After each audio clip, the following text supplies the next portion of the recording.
ശാരീരികമായി 2 മാറ്റങ്ങളുണ്ടായി. ഒന്ന്, എൻ്റെ വാല് എന്ന് പറയുന്ന വാഗുരുവി ചുരുങ്ങി, ഇല്ലേ? എൻ്റെ വായ് എന്ന് പറയുന്ന ഈ ഭാഗവും ചുരുങ്ങി. അപ്പം ഞാൻ ആരായി? വാനരനിൽ നിന്ന് ഞാൻ നരനായി. ഇത് പരിണാമ സിദ്ധാന്തമാണ്. അപ്പോൾ അവിടെ നിന്ന് ഞാൻ നരനായ എനിക്ക് എന്താണ്? എനിക്ക് 3 ശരീരമുണ്ട്. ഒന്നാമത്തെ ശരീരം എന്ന് പറയണതാണ് നിങ്ങളുടെ അടയാഭരണങ്ങളെല്ലാം മാറ്റുക. ഇതെല്ലാം വെറുതെ വേസ്റ്റാണ്. യോഗിക് കാഴ്ചപ്പാടിൽ ഇതെല്ലാം വേസ്റ്റാണ്. സമൂഹത്തിൻ്റെ കാഴ്ചപ്പാടിൽ നമ്മളിത് സ്വീകരിച്ചേ പറ്റൂ, വസ്ത്രം ഇട്ടേ പറ്റൂ, ഇല്ലേ? സമൂഹത്തിൽ മാന്യതയ്ക്ക് വേണ്ടി അടയാഭരണങ്ങൾ ഇട്ടേ പറ്റൂ. അപ്പോൾ അത് കാലഘട്ടത്തിനനുസരിച്ച് മനുഷ്യനിൽ വന്നൊരു മാറ്റത്തിൻ്റെ ഭാഗമാണ്. ഇത് 58 മില്യൺ വർഷങ്ങൾ കൊണ്ടുണ്ടായ ഒരു മാറ്റമാണ് ഇന്നത്തെ മനുഷ്യനായി വരുന്നത്. നമുക്ക് മനുഷ്യൻ നടന്നു വന്ന വഴികളെല്ലാം ഞാൻ ആ പുസ്തകത്തിൽ പറഞ്ഞിട്ടുണ്ട്. നടന്നു വന്ന വഴികളുണ്ട്.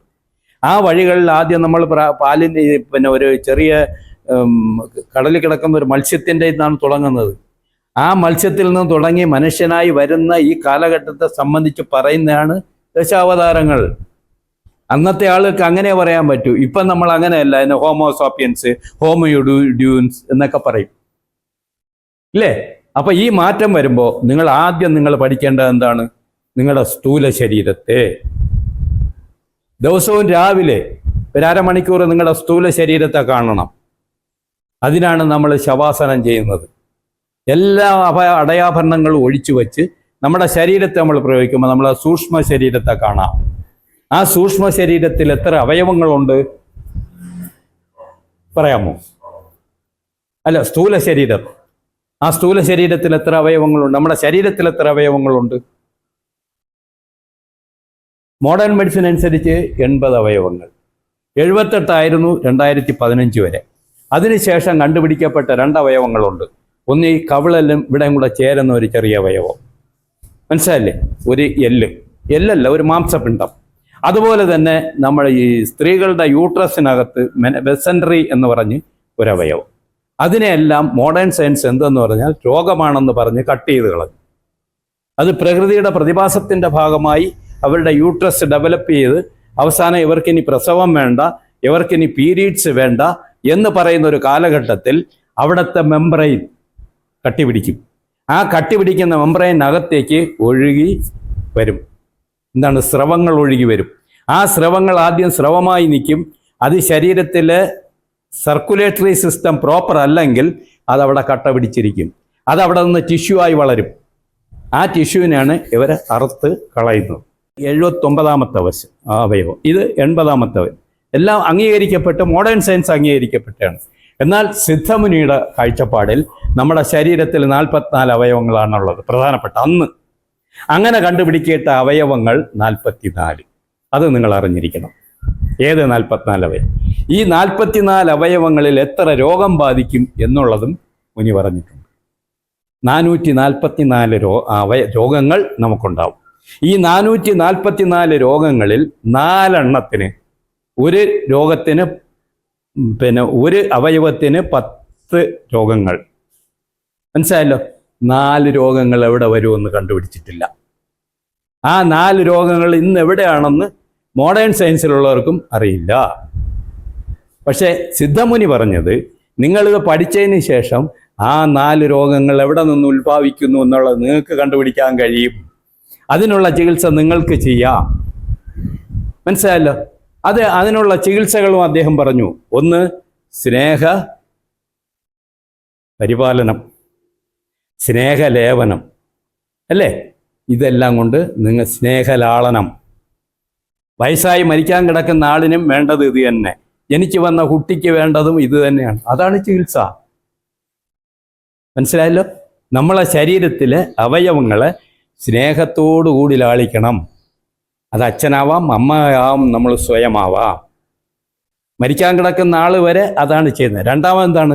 ഇതിനെ പുഷ്ടിപ്പെടുത്തുന്നതിനാവശ്യമായ സ്നേഹലേപനം വേണം, എണ്ണ പുരട്ടൽ. മൂന്നാമത്താണ് സ്നേഹപരിപാലനം. ഓരോന്നിനും അതിനാവശ്യമായ ഭക്ഷണം, അതിനാവശ്യമായ കാര്യങ്ങൾ, ആവശ്യമില്ലാത്തതെല്ലാം ത്യജിക്കണം. അങ്ങനെയുള്ള സ്ഥൂല ശരീരത്തെ കാണുക. ശവാസനത്തിൽ അതാണ് നമ്മൾ ചെയ്യുന്നത്. കാലിൻ്റെ പെരുവിരലിൽ തുടങ്ങി ഉച്ചം തല വരെ നമ്മളത് കാണും. രണ്ടാമത്തെ അവയവം അപ്പം ഈ അവയവത്തിൽ എന്തെല്ലാമാണുള്ളത്? ഇത് അന്നമയ കോശത്താൽ നിർമ്മിക്കപ്പെട്ടതാണ്. സോളിഡായിട്ടുള്ള എല്ലാ അവയവങ്ങളും അന്നമയ കോശത്താൽ സോളിഡ്. അന്നമയം എന്ന് പറയുമ്പോൾ അതിൻ്റെ ഘടകങ്ങളെന്ന് പറയുന്നത് മണ്ണും വെള്ളവുമാണ്. എല്ലാ സൃഷ്ടിക്കും വേണ്ടത് ഇതുണ്ടാക്കണമെങ്കിലും എന്ത് വേണം? ഇതിന് ഒരു സോളിഡ് വസ്തു വേണം. കുട ഉണ്ടാക്കുന്ന എങ്ങനെയാണ്? മണ്ണും വെള്ളവും അല്ലേ? അത് വേർപെട്ട് കഴിഞ്ഞാലോ മണ്ണായി മാറും. ഇത് നശിച്ചു കഴിഞ്ഞാൽ ഇതും മണ്ണായി മാറും. അതിനാണ് അന്നമയ കോശം എന്ന് പറയുന്നത്. നമ്മുടെ ശരീരത്തിൽ 5 കോശങ്ങളുണ്ട്. ആദ്യത്തേത് അന്നമയ കോശം, പ്രാണമയ കോശം, മനോമയ കോശം, പിന്നെ വിജ്ഞാനമയ കോശം. മനസ്സിലായാലും വിജ്ഞാനമയ കോശം, ആനന്ദമയ കോശം. ഈ 5 സ്വഭാവങ്ങളാണ്. ഈ സ്വഭാവങ്ങളെല്ലാം 3 തരത്തിൽ കാണും. ഒന്ന് ഖരം, ഒന്ന് ദ്രവം, ഒന്ന് വാതകം. മനസ്സിലായല്ലോ? അപ്പോൾ അന്നമയ കോശത്തിൽ ആദ്യത്തേത് പ്രാണമയ കോശമാണെങ്കിൽ അത് മണ്ണും വെള്ളവും ചേർന്ന്. രണ്ടാമത്തെ എന്താണ്?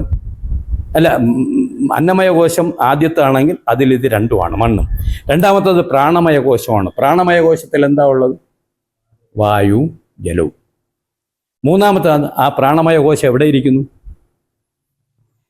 ഇതിന് താഴ്വശം അന്നമയ കോശം.